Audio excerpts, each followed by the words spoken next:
We do have a few moments. I'm very sorry I've talked much too long. It's quite all right. Just have a brief discussion, and those of you who are interested in staying and listening, I'm sure that it'll be well worthwhile. John, Mr. Post, would you like to?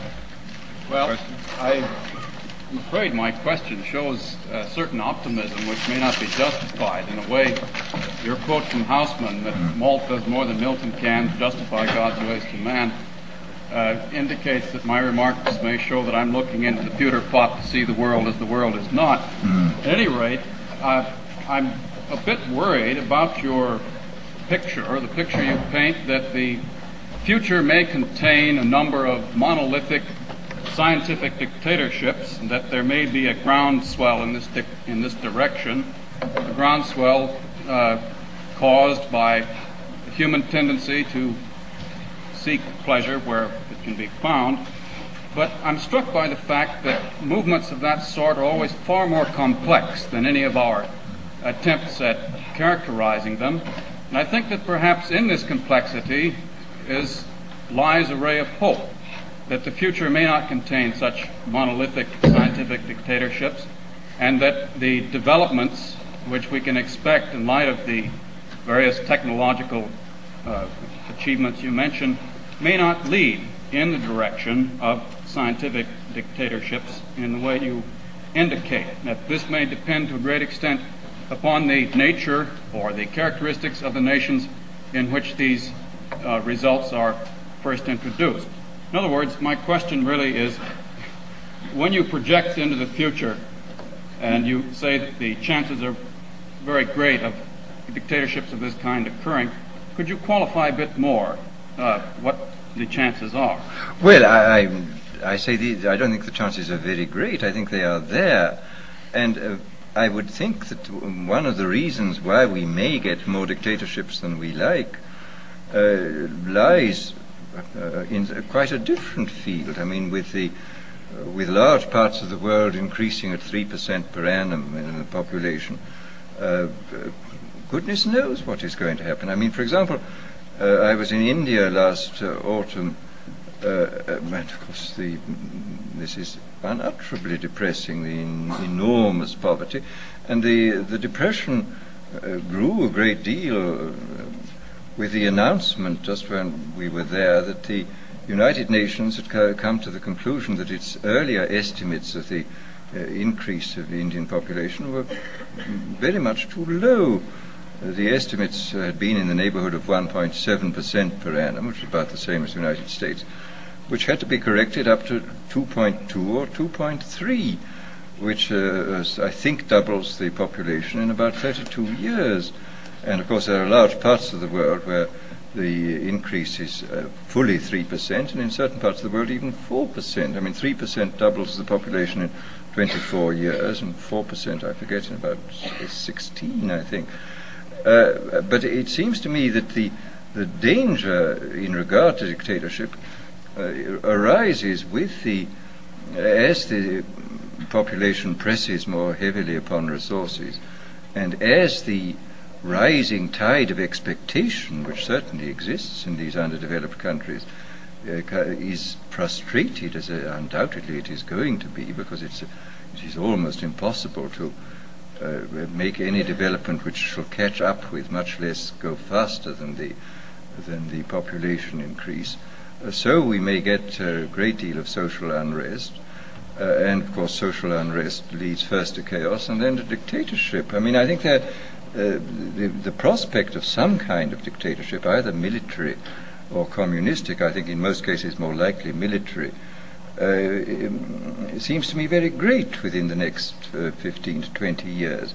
And whether some of these dictatorships may make use of these modern methods remains to be seen. But I think unhappily the prospects for dictatorships in large areas of the world seem to me very great at the moment. I think that there is a considerable likelihood of this thing happening. The implication seems to be that we ought to be apprehensive that these techniques fall into the hands of dictatorships, demigods, etc. But I could easily envisage a situation where Western democracies could use these methods, such as electrodes attached to the brain of the sac, in order to avoid accidental war. This could be put in very moral terms. Or that you give soma to the discontented minority of the population who are suffering from anomie, etc. Would you care to comment about the use of these techniques by democracy, by democratic states? Well, you're a lot more pessimistic than I am, but maybe your pessimism is justified. I don't. I mean, this is the awful fact remains that when techniques have been discovered, sooner or later they tend to be applied. And in these techniques, where the object of application is the human being, you're obviously up against the most dangerous situation. And what will be the temptation for those in power? I mean, after all, we pray regularly not to be led into temptation, and this is a very profound and important prayer. I mean, experience sadly shows that if we are tempted long enough and strongly enough, we almost invariably succumb, and that the whole process of setting up a decent society is essentially setting up a society in which temptations to abuse power and shall be reduced to a minimum. But these new techniques, I think, do constitute a series of very powerful temptations, which to those in authority may finally turn out to be irresistible. I hope not, but I think what you say is